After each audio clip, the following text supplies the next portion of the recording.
Assalamualaikum warahmatullahi wabarakatuh.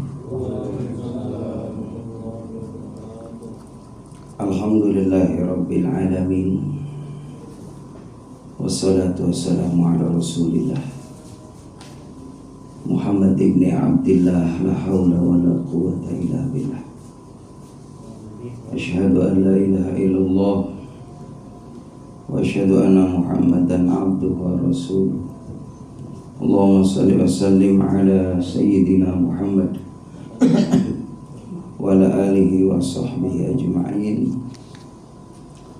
Qala Allah Ta'ala fi kitabihil karim, bismillahirrahmanirrahim, walladzina jahadu fina lanahdiyannahum subulana wa innallaha lama'al muhsinin. Wa qala Nabi sallallahu alaihi wasallam, ittaqillah haitsu ma kunta wa atbi sayyi'atal hasanata tamhuha wa khaliqin nas bi khuluqin hasan. Shadaqallah, shadaqa Rasulullah sallallahu. Ketua DKM yang saya muliakan, para jamaah salat maghrib yang sama-sama dirahmati oleh Allah. Tentunya kita tidak bosan-bosannya selalu bersyukur karena kita masih diberikan nikmat iman, nikmat Islam, nikmat sehat walafiat, nikmat barokah umur, nikmat kesempatan kita bisa beribadah kepada Allah Subhanahu wa Ta'ala. Sehingga dengan nikmat tersebut mudah-mudahan kita terus menjaga amalan-amalan yang baik, amalan-amalan yang soleh. Karena amalan yang baik itulah yang menyebabkan kita selalu mendapatkan rahmatnya Allah, mendapatkan ampunan dari segala kesalahan-kesalahan di masa-masa yang lalu. Dengan kita beribadah, maka kita akan selalu memperoleh pertolongan dalam segala urusan, baik masalah duniawi, masalah agama, terlebih masalah ukhrawi kita.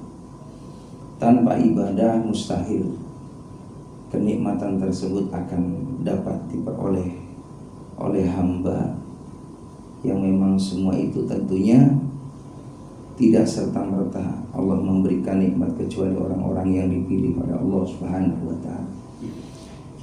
Allahumma shalli ala Muhammad, salawat dan salam semoga terlimpah curahkan keharibaan Nabi kita Muhammad sallallahu alaihi wasallam, yang kita harapkan syafaatnya miyomi hadza ila yaumil jaza, dari saat ini sampai kita nanti. Ada 3 tempat yang mana kita ini tidak akan kenal dengan yang dulu kita kenal di dunia. 3 tempat ini kita nggak tahu, nggak kenal, nggak ya boro-boro ngurusin pasangan kita di tempat itu. Kita nggak kenal sama istri kita dulu waktu di dunia. Kita nggak kenal sama anak kita, sama saudara-saudara kita. Di mana di saat di padang mahsyar itu mikirin nafsi-nafsi masing-masing kita. Nasibnya nanti di padang mahsyar itu menunggu hisab 50.000 tahun. Akan ditanya perihal tentang nikmat umurnya, nikmat kesehatannya, nikmat harta benda yang kita pernah dinikmatinya, nikmat ilmunya. Itu akan ditanya di hadapan Allah Subhanahu wa Ta'ala. Maka saat itulah seorang itu memikirkan dirinya, berharap supaya dimudahkan urusannya oleh Allah, mendapatkan naungan rahmat dari Allah Subhanahu wa Ta'ala. Lalu di saat seorang itu ketika dihisab, dihitung amalnya oleh Allah Subhanahu wa Ta'ala, seorang itu tidak kenal dengan yang di sebelahnya siapa itu. Tidak memikirkan istrinya, anaknya ketika dihisab. Karena itu disaksikan oleh malaikat Allah Subhanahu wa Ta'ala. Ketika amal baik kita dominan, maka kita menjadi tanda orang tersebut akan masuk surga. Tapi ketika keburukannya mendominasi, maka saat itulah orang tersebut tanda akan memperoleh daripada sanksi dari Allah, hukuman di nerakanya Allah. Maka pantas saat itu dia tidak mengenali pasangannya, anak-anaknya ataupun keluarga yang dicintainya, karena memikirkan dirinya, nasibnya di hadapan Allah. Belum lagi nanti di atas Shiratal Mustaqim, yang di bawahnya neraka Jahanam yang 300.000 tahun dinyalakan oleh Allah. Dari mulai berwarna putih 1000 tahun, lalu berwarna merah 1000 tahun kemudian, genap 3000 tahun kemudian menjadi warna gelap, menjadi warna hitam. Sampai saat ini menurut keterangan kitab itu aktif neraka Jahanam. Sampai rasanya panasnya neraka Jahanam itu ketika dirasakan saat waktu zuhur. Panasnya bagaimana? Itu imbas daripada neraka Jahanam yang aktif sampai dirasakan oleh ahli bumi, ahli dunia ini. Maka diantaranya dalam suatu keterangan hadis Nabi Muhammad SAW, orang yang diamankan nanti di akhirat, baik di padang mahsyar, di Shiratal Mustaqim, dalam kondisi kesulitan saat itu adalah orang yang menjaga sholat 5 waktu tadi. Barang siapa yang menjaga sholat maghrib dan isya di waktu gelap, maka nanti akan diterangkan oleh Allah Subhanahu wa Ta'ala. Tidak akan mengalami kesulitan di sana. Kata ulama, seperti di alam barzah itu gelap.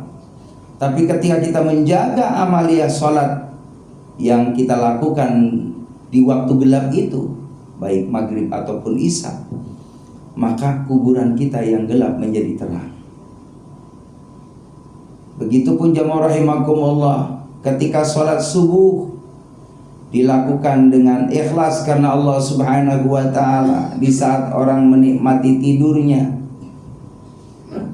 kita menjawab ketika muadzin mengumandangkan azannya, as-sholatu khairum minan naum, sholat itu lebih baik daripada tidur. Kita pun bergegas bangun dari tempat tidurnya, sodakta wa barorta wa ana ala dzalika minasyahidin. Makanya rahimakumullah, bangunlah sholat subuh. Bergegas dia datang melakukan sholat subuh, diawali dengan qobliyah subuh. Keutamaannya lebih baik daripada dunia beserta isinya. Berarti kalau kita melakukan sholat qobliyah subuh, kita menjadi orang yang dikayakan nanti di akhirat. Lebih baik daripada dunia beserta isinya yang saat ini kita lihat. Begitu luar biasa. Jadi nggak ada apa-apanya ini nikmat dunia ini. Setelah sholat subuh kita lakukan, dan sholat yang disaksikan oleh para malaikat itu adalah sholat subuh. Itu malaikat Allah Subhanahu wa Ta'ala menyaksikan bahwa hamba tadi dia bangun di pagi hari, mau memenuhi undangan Allah Subhanahu wa Ta'ala, mengutamakan cintanya kepada Allah, mengutamakan akhirat, maka malaikat menyaksikan kita menjadi orang yang baik di sisi Allah Subhanahu wa Ta'ala. Bahkan kata Nabi, sholat yang paling berat bagi orang munafik itu 2, sholat isya dan subuh. Jadi makanya kalau kita dikasih ringan nama Allah, bisa sholat isya sama subuhnya gampang, insya Allah kita terhindar bara'atun minan nifaq. Termasuk orang yang dibebaskan daripada sifat munafik. Jamaah rahimakumullah, sholat zuhur tadi panas-panas, kita alhamdulillah mengistirahatkan diri kita, mengambil air wudhu, lalu kita sholat zuhur, maka nanti dibebaskan di saat dalam kondisi panasnya bagaimana di padang mahsyar, dibebaskan daripada siksa api neraka Jahanam yang begitu panas sampai rasanya itu dirasakan oleh ahli dunia. Maka saat kita sholat zuhur, dalam suatu keterangan kita akan diamankan dari hal tersebut. Begitupun sholat asar, kita kerjakan di awal waktu, maka insya Allah orang yang menjaga sholat 5 waktu dengan penuh tawaddu, tadarru di hadapan Allah Subhanahu wa taala. Di samping kita akan diberikan keberkahan dalam hidup, diberikan kemudahan dalam segala urusan, baik urusan dunianya, urusan nanti di saat kita sakaratul mautnya dimudahkan, itu sakaratul mautnya orang yang menjaga sholat itu. Jadi jemaah rahimakumullah, sakaratul maut itu suatu hal yang Nabi sudah sampaikan dalam hadisnya. Ketika Nabi Muhammad menjelang wafatnya, rahimakumullah, malaikat Jibril hadir melihat Nabi Muhammad SAW mengawal Rasulullah, mengawal malaikat Israel yang akan mencabut nyawa Nabi Muhammad. Maka malaikat Jibril tidak tega melihat kekasih Allah, kekasih beliau, karena sahabat yang dekat ya malaikat Jibril, ya termasuk muridnya malaikat Jibril ada Nabi Muhammad. Di setiap Ramadan malaikat Jibril turun beserta para malaikatnya menurunkan wahyu di malam Lailatul Qadar.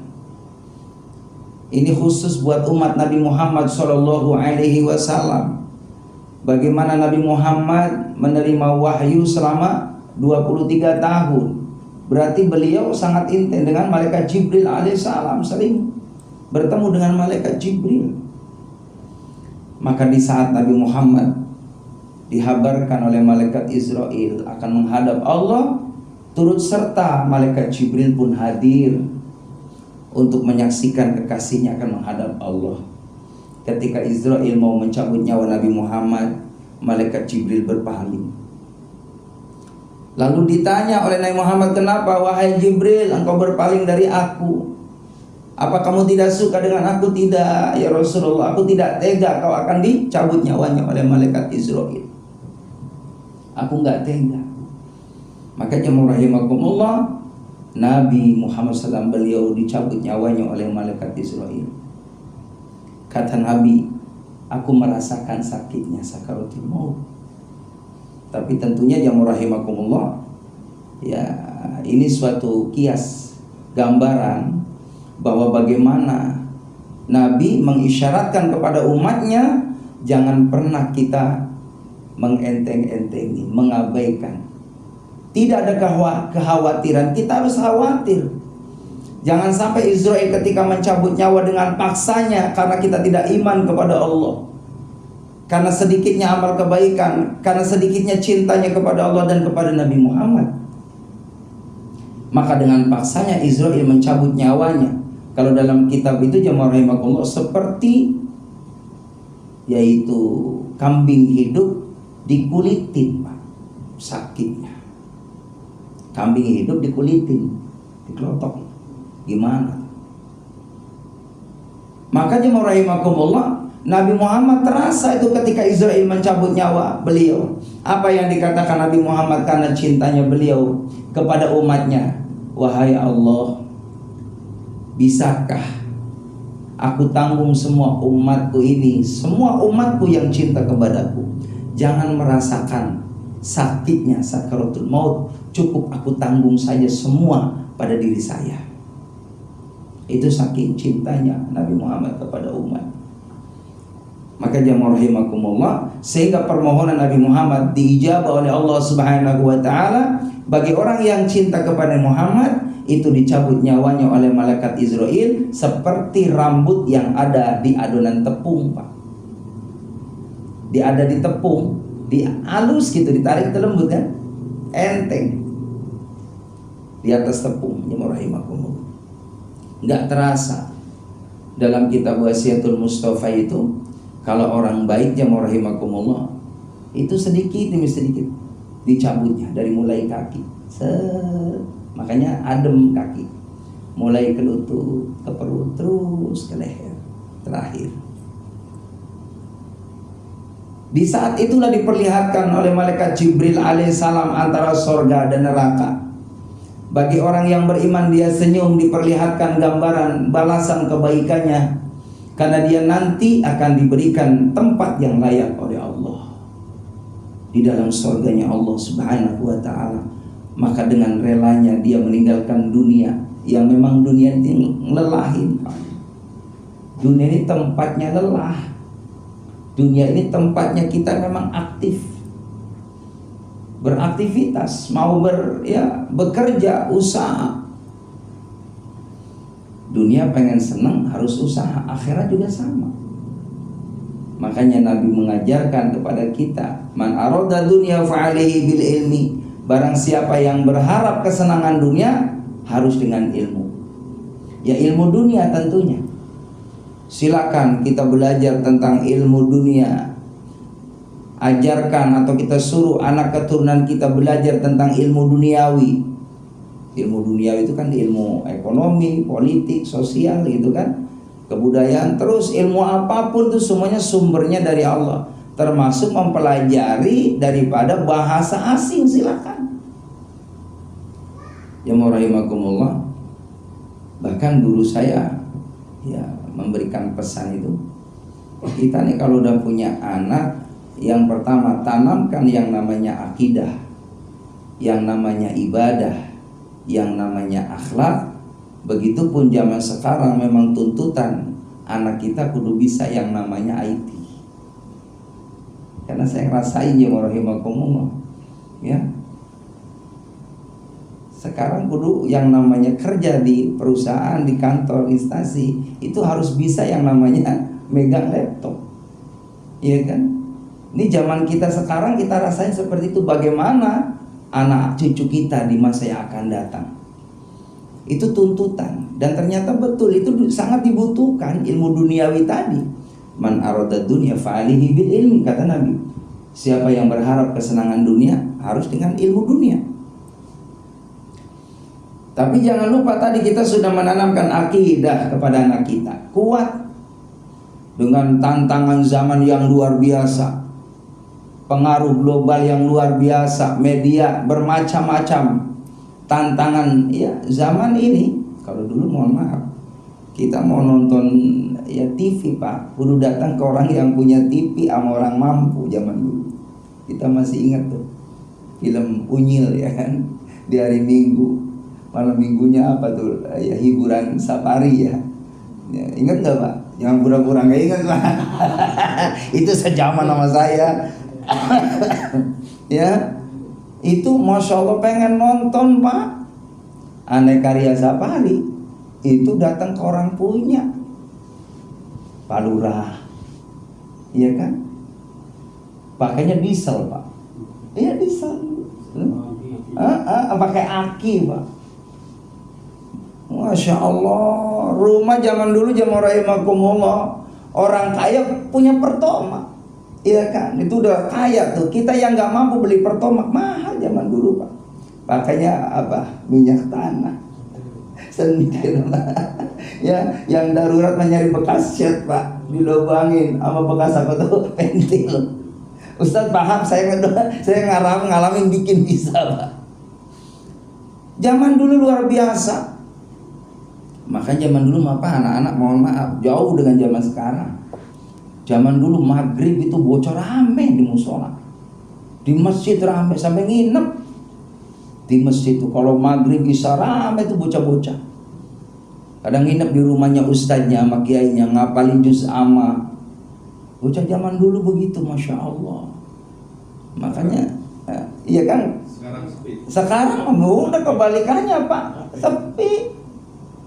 Kalau kita nih mohon maaf ustadznya nggak rewel, kadang orang tuanya ya begitu sih, masa bodoh deh.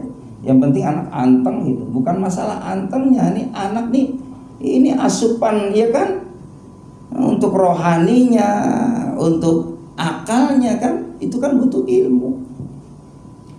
Maka saya termasuk rewel tuh Pak di lingkungan.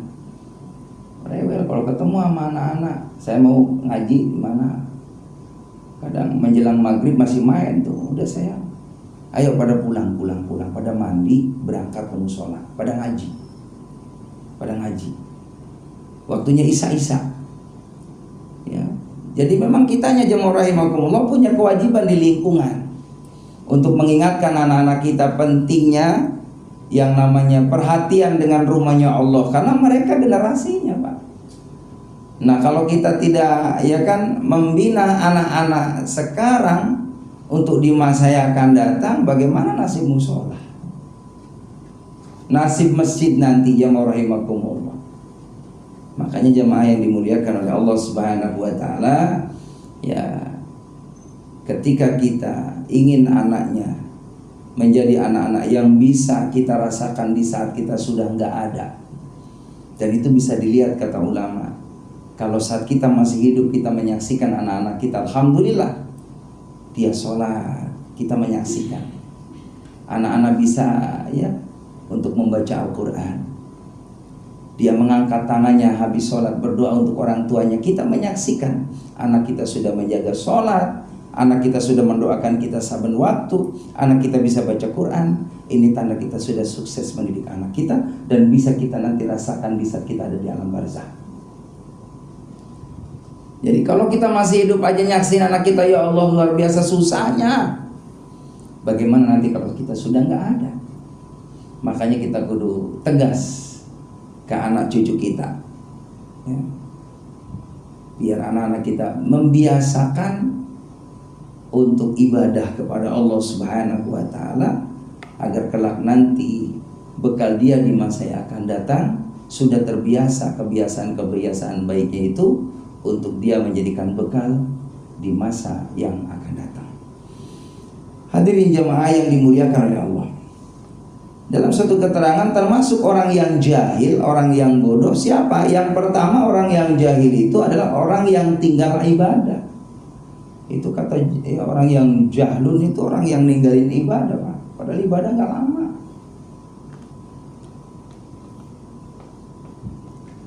Kita sholat paling 5 menit, Pak.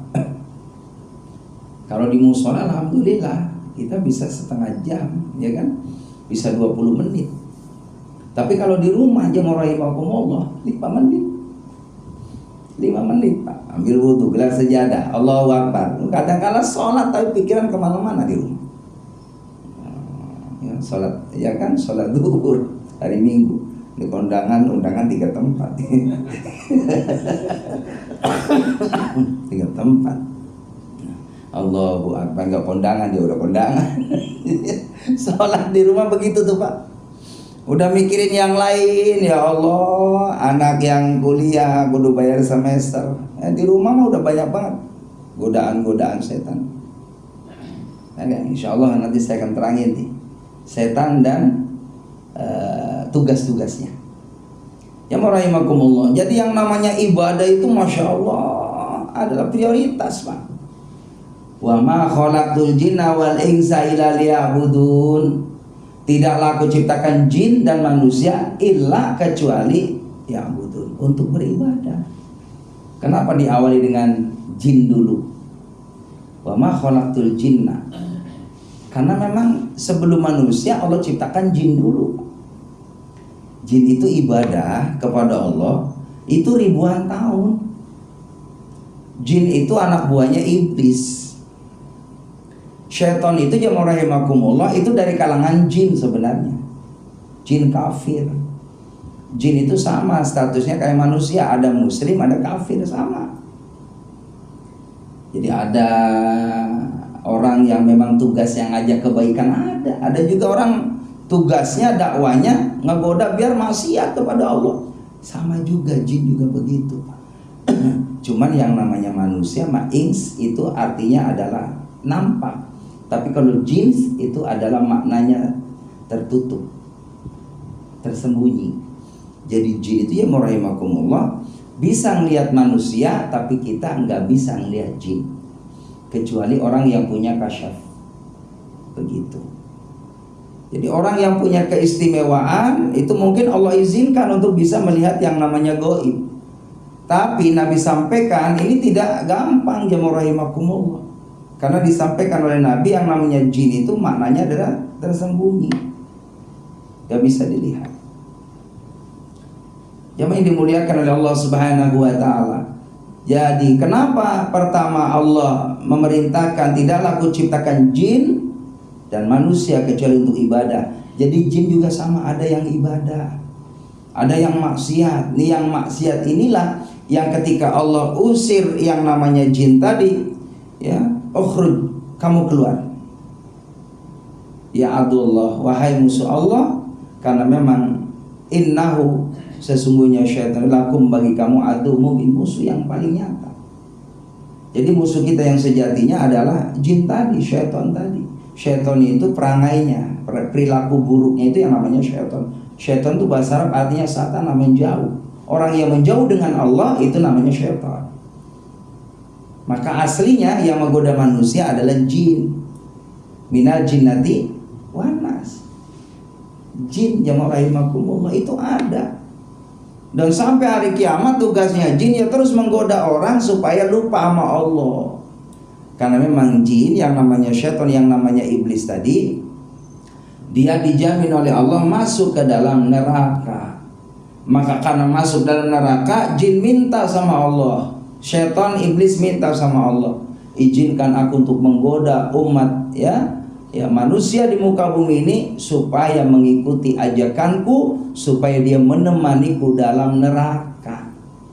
Maka kata Allah, silakan kalau kamu mampu.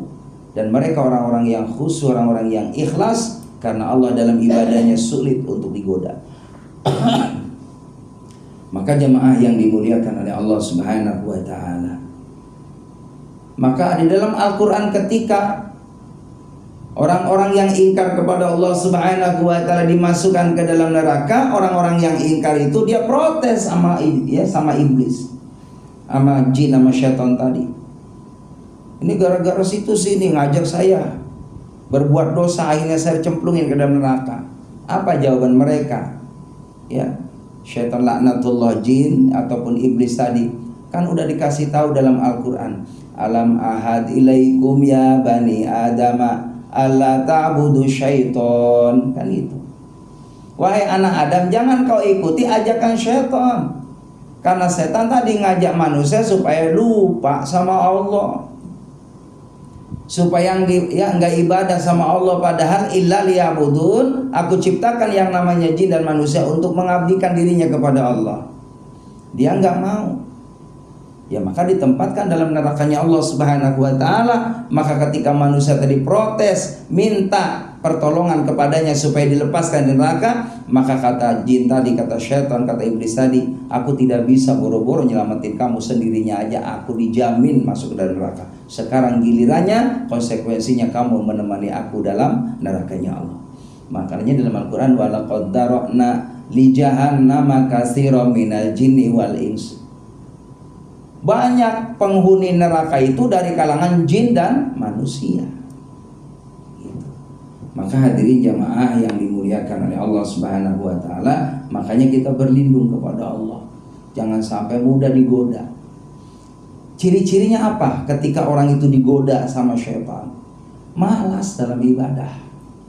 Jadi kalau kita malas nih jamaah rahimakumullah, ada seruan azan hayya 'alas shalah, nggak ada kemauan bergegas, ini perlu dipertanyakan. Ini harus kita waspada, cepat isti'adzah. A'udzubillahi minasyaitonirrajim. Segera kita ambil air wudu. Sebab jamaah rahimakumullah, kalau kita sudah masuk kamar mandi ambil air wudu, ya ada niat mau dekat dengan Allah, mereka langsung lari. Tapi kalau dibisikan itu terus kita ngikutinya, malah dia semakin senang. Ada azan, ya baru azan, ntar kan lama duhur mah. Sekarang duhur jam 12 kurang 20, ya kan habisnya kan jam 3. Ya ntarlah jam 2an kan masih ada waktu. Sekarang mah udah gampang, saya mau jalan dulu deh, ada keperluan. Padahal sudah dengar, ya kan? Dan ada kesempatan saat itu dia ada di rumah dan dengar ada azan, mestinya dia lakukan sholat di awal waktu. Apa kita sudah bisa menjamin diri kita 10 menit kemudian dalam perjalanan kita masih ada umur? Kita nggak tahu. Maka jemaah rahimakumullah, jangan pernah kita menunda-nunda. Masuk waktu ibadah, utamakan kita ibadah dulu. Maka ketika sudah ibadah, yang ada adalah satu, Allah berikan ketenangan dalam hidup. Lalu kita munajat sama Allah, berdoa sama Allah. Bukankah setiap permohonan hamba akan diperkenankan sama Allah ketika hamba itu meminta kepadanya? Idza sa'alaka ibadi anni fa inni qarib ujibu da'watad da'i idza da'an. Apabila hambaku bertanya kepada Muhammad tentang aku, fa inni qarib, aku tuh dekat. Jadi Allah nggak jauh, Pak. Allah nggak jauh. Allah dekat, lebih dekat daripada urat nadi kita. Jadi kalau kita banyak kebutuhan hidup, udah minta sama Allah, Allah nggak jauh. Beda dengan zaman orang jahiliyah begitu, Pak. Dia mengkultuskan sesuatu. Dia syirik, dia menyekutukan Allah. Zaman dulu jamaah rahimakumullah, orang jahiliyah itu ada yang masih percaya bahwa setiap tahunnya mengadakan tumbal. Dia anak perawan, ya. Bahkan kalau punya keyakinan ketika dia bisa itu mengikuti daripada kebiasaan untuk menyerahkan tumbalnya, dalam satu riwayat itu ibu dan anaknya di suatu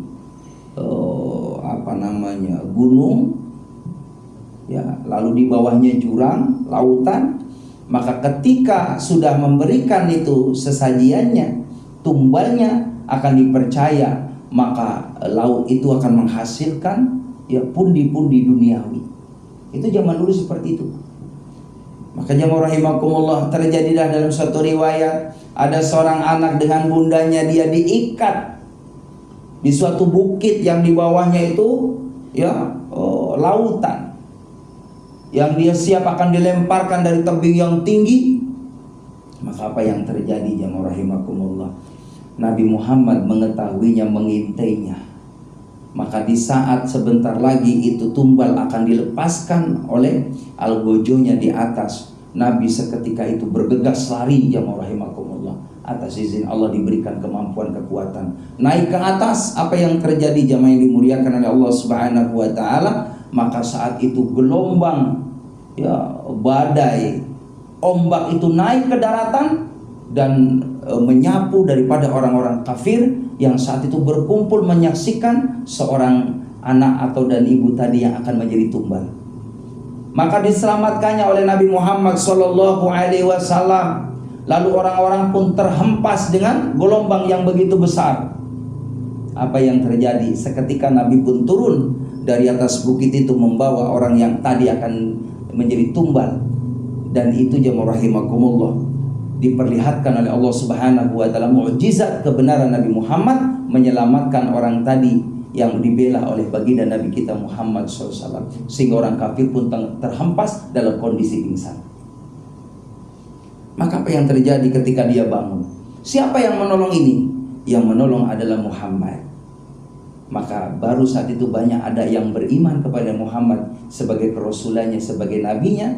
Ada juga orang yang ingkar bahwa kenabian Nabi Muhammad sebagai utusan Allah Subhanahu wa taala. Dan selamat akhirnya, Pak. Yang dimuliakan oleh Allah Subhanahu wa taala. Jadi jin itu ada tadi itu di antaranya ketika ada suatu tempat lalu diyakini oleh orang tempat itu membawa suatu keistimewaan di dalamnya. Orang minta kesugihan, Pak, ya kan? Dia nginep 3 hari 3 malam gak makan gak minum, minta sama penunggu tempat itu, di situ jin hadirin. Itu jin itu bisa berinteraksi atas izin Allah, sehingga bisa berdialog di malam itu di suatu gua yang gelap, gak makan gak minum, karena dia meyakini di sini ada penunggunya. Mbah, saya datang ke sini nih, Mbah. Mohon maaf ya, Mbak ya. Ini kan ceritanya dari komunikasi nih sama jin. Gitu, Mbak. Ya, bahkan penunggu gitu kan di sini. Ini tentunya saya nggak main-main datang ke sini, ada maksud. Biar saya pengen jadi orang kaya, Mbah. Saya rumah tangga 25 tahun, miskin melulu, susah melulu, dihina melulu. Tolong, Mbah, biar saya kaya nih, gimana syaratnya? Kalau kamu pengen kaya, harus punya perjanjian dengan aku. Ya, syaratnya adalah aku minta sesuatu tumbal. Biasanya begitu, Pak. Biasanya begitu. Ya. Bisa jadi kamu nanti ketika jadi orang kaya, kamu harus motong kambing, nanti kambingnya diserahin tuh ke lautan. Itu bisikan jin. karena menentang syariat. Menentang syariat. Maka jemaah yang dimuliakan oleh Allah Subhanahu wa taala. Makanya dalam suatu riwayat itu, ketika kita meyakini suatu tempat itu ada penunggunya dan diyakini bahwa dia punya kekuatan penunggunya, itu semakin jadi kekuatannya. Semakin menjinis, semakin mewujudkan dirinya. Supaya orang punya keyakinan bahwa itu memang dia punya kehebatan.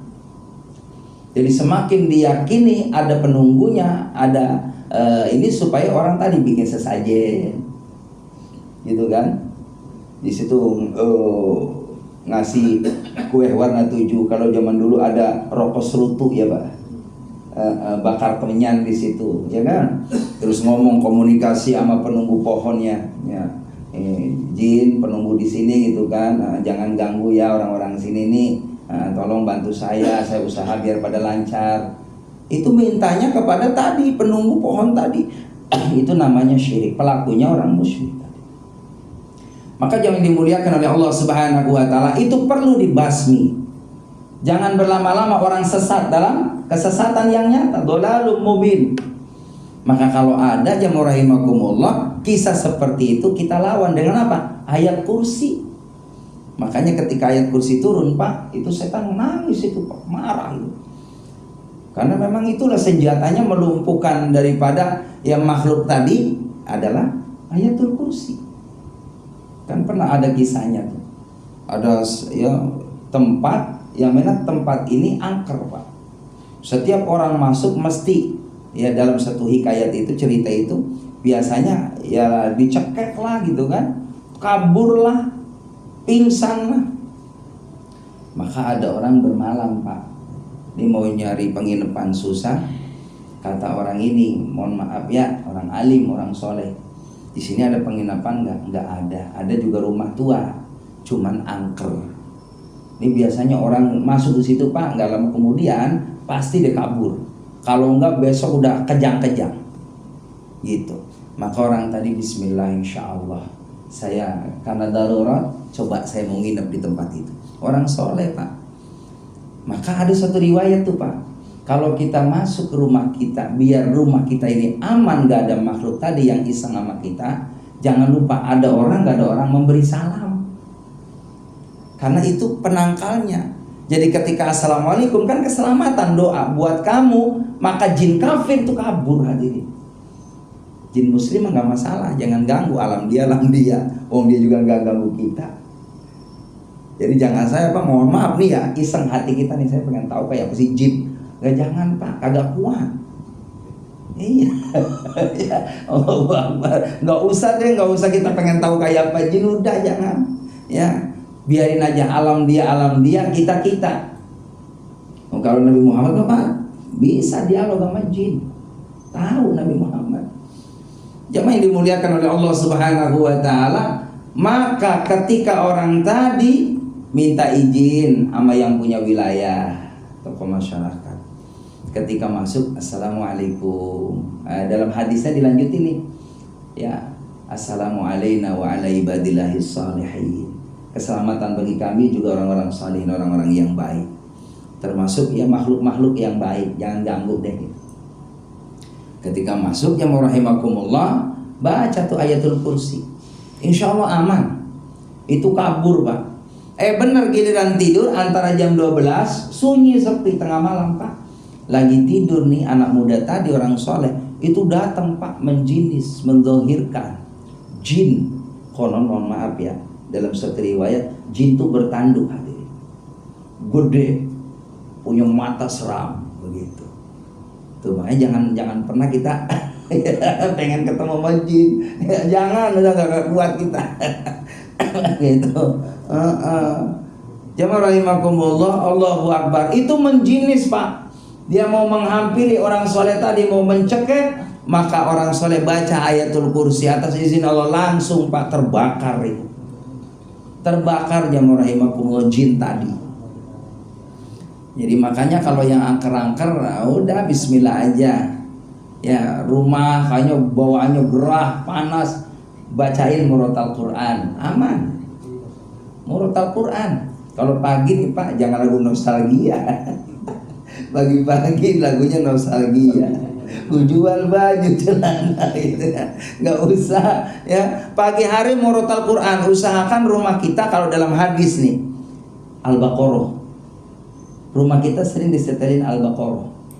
Nah, itu adem Pak suasananya, nikmat. Rumah kita beras awet Pak, beras awet. Enggak pernah. Dia dikirim lulu sama anak sama mantu. duit nggak pernah habis duit. Oh, Masya Allah ada baik duit. Cucu pada yang nyamperin ya. Alhamdulillah, Masya Allah. Pagi-pagi Pak, sholat subuh, ya kan, orang soleh tadi keluar rumah, orang nyaksiin mati nih, kejang. Seger bugar keluar, assalamualaikum gitu kan, sama. Lah bapak kok aman? Alhamdulillah, dijaga sama Allah, aman. Apa yang dibaca? Ayat kursi. Tuh, jadi Pak, kalau kita nih tadi tuh tidak memberikan pengetahuan, tidak ada dakwah buat mereka orang-orang awam, akhirnya dijadikan tempat yang tadi diyakini ada penunggunya. Ini kan suatu kesyirikan, takutnya kepada makhluk bukan kepada Allah Subhanahu wa taala. Akhirnya aman tuh rumah tadi. Jadi jamaah yang dimuliakan oleh Allah, maka kembali bahwa yang namanya orang bodoh itu adalah orang yang tidak mau ibadah. Padahal jelas Allah perintahkan jin dan manusia beribadah kepada Allah. Kapan batas ibadah? Hatta ya'tiyakal yakin, sampai kita mati.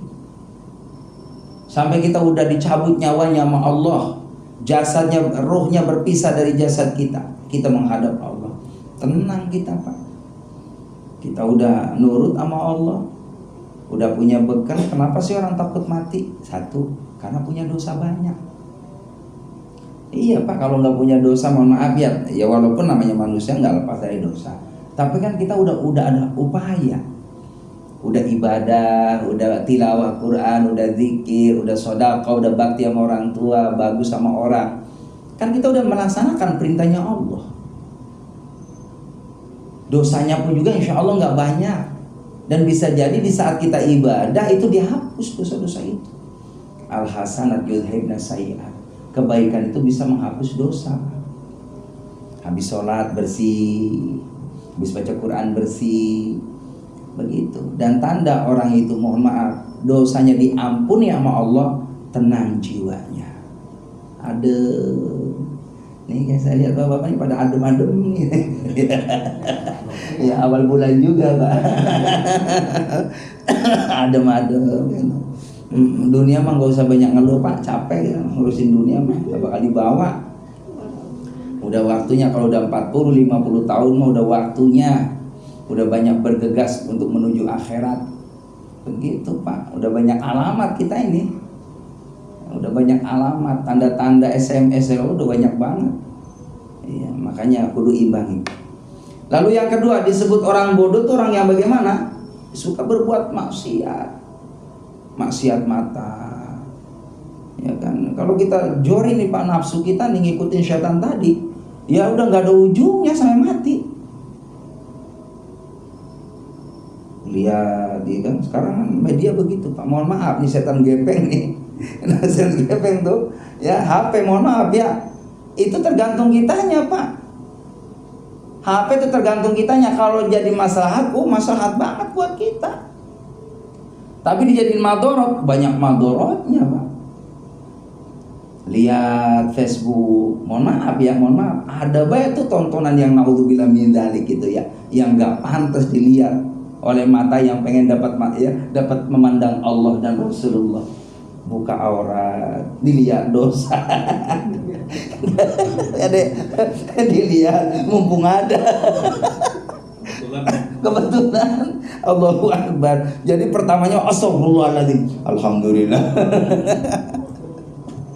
Allahu Akbar, ya Allah. Cepet Pak, cepet tuh, geser, cepet Pak. Itu setan begitu, karena setan kan enggak ya, tadi dia tahu apa yang ada isinya di dalam HP itu, kita mah belum tahu berikutnya. Allahu Akbar, udah Isa hadirin. Jadi nanti insya Allah pertemuan yang akan datang, siapa nama-nama setan dan termasuk apa tugasnya. Allah alam bisawab, yang benar dari Allah, yang salah adalah kearifan saya. Subhanaka wa bihamdika asyhadu an la ilaha illa anta astaghfiruka wa atubu ilaik. Alhamdulillah. Assalamualaikum warahmatullahi wabarakatuh.